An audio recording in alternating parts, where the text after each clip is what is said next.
Hello everyone, welcome back to my channel. Today I'm bringing you guys my 2020 reading goals and also an overview of my 2019 reading goal. Now, for my reading statistics in my 2019 reading wrap up, I've already filmed that and that should be up before this.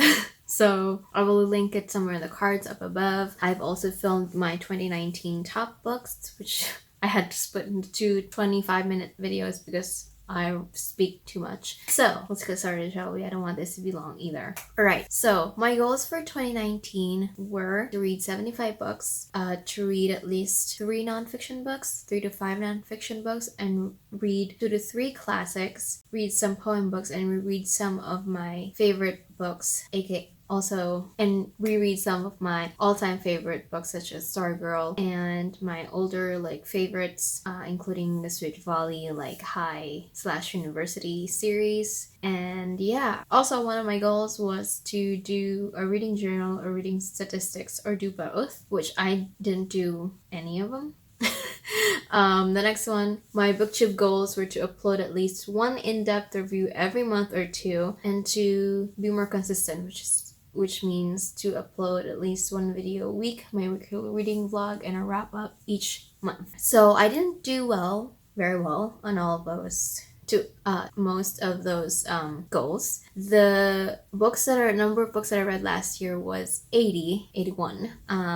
And then I read one nonfiction book. Was it one? Did I even read one? I don't think I did at all.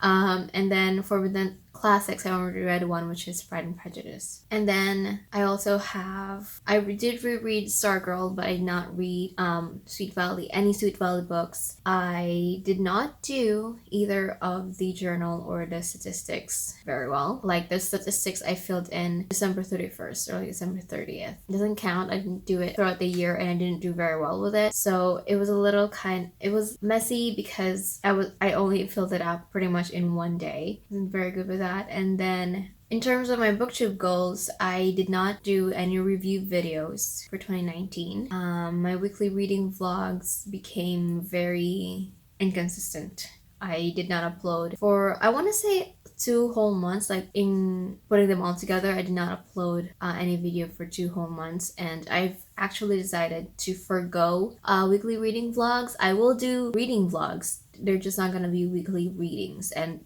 I will only do those if I feel like I want to, if I feel like it, if it's something that I feel like needed to be documented, especially, for example, maybe if I'm reading a series and it's one of my, most anticipated book series to read or something like that, then I will probably do a vlog. But if not, I'm probably not going to do any of it. And then for my reading goals for 2020, my initial goal will be to read 70 books for this year and read 3 nonfiction books, read 3 classics, and read more poem books. I'm not going to be setting any number of books here, but just more poem books, and then to keep up my reading statistics and notes. As for my booktube goals, I want to write and film review videos. I'm not going to be putting up any specific number or a specific frequency that I want to do. I just want to be able to do it and not feel pressured to be oh, I need to do a review in a month or this month, so I need to pick a book to review, because I just want to do a specific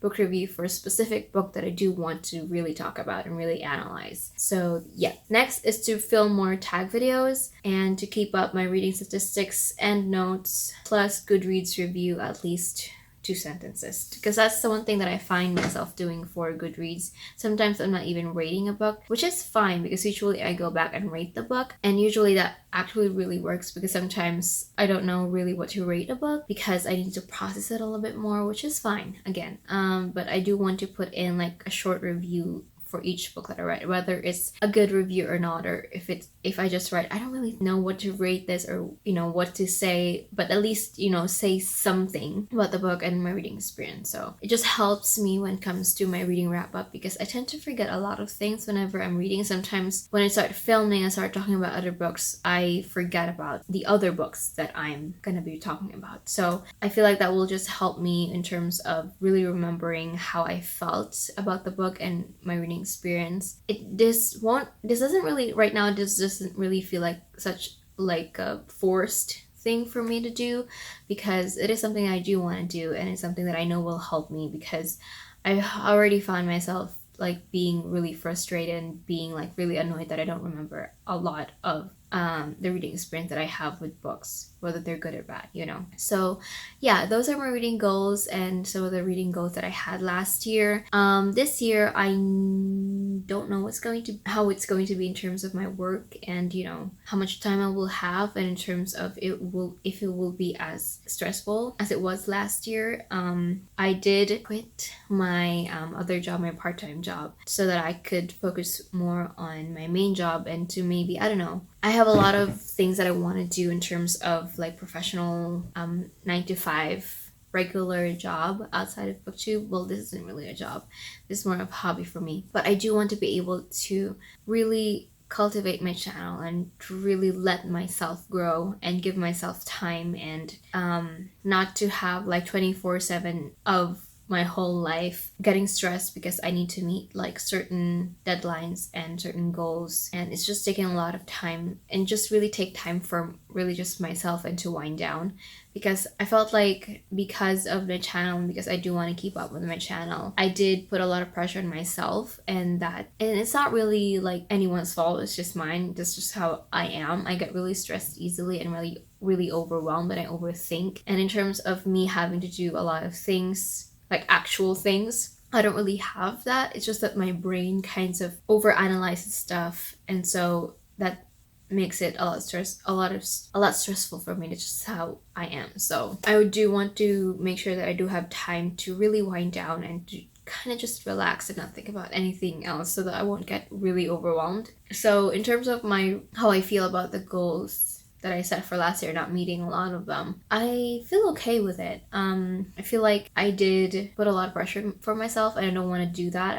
I don't want to beat myself up for things that I didn't do, but I do want to push myself to meet the goals that I do have now, because these are the goals that I do want to do, and I'm not like feeling pressured to do any of it. It's just like my personal thing that I do want to do. So how many times have I said that? I don't know, but yeah, those are my reading goals for this year, and the reading goals that I had for last year. And yeah, that's it for this video. Thank you so much for watching.